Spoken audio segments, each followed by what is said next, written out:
Hey guys, welcome back to the channel. We're going to be going over how to properly do a float test for your starter. So what is a float test? It's a little test that you can do to see if your starter is active and ready to bake with. So when you feed your starter, you'll notice that your starter is going to rise, it's going to double in size, it's going to peak, and then it's going to start falling. You want to scoop your starter at that peak rise before it starts falling down. So the float test is where you're going to drop a little bit of your starter into water, and if it floats, it means it's ready to use, and if it sinks, it means it's not the right time or your starter's not properly developed enough to bake with.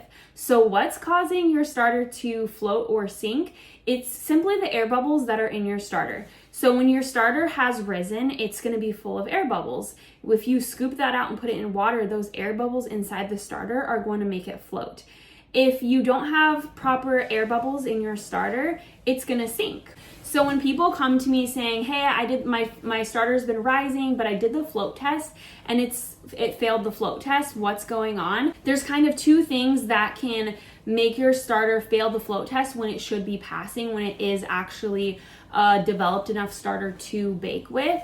And that is, number one, you are scooping it at the improper time. So if your starter has already started falling or it's fallen and it needs to be fed again, it will have kind of deflated all the air out of it. And so when you put it in the water, it's gonna sink. The simple solution for this is to feed your starter, wait for it to rise and be at that peak rise. Usually it's doubled in size by then.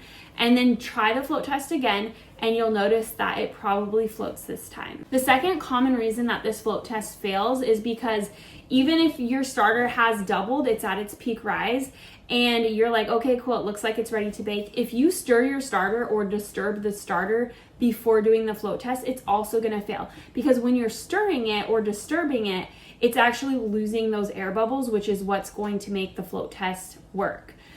So my recommendations for getting to have an accurate float test are waiting for your starter to be at its peak rise. So it's active, it's bubbly, it's got lots of air bubbles in it. And then scoop your starter out before stirring it or disturbing it.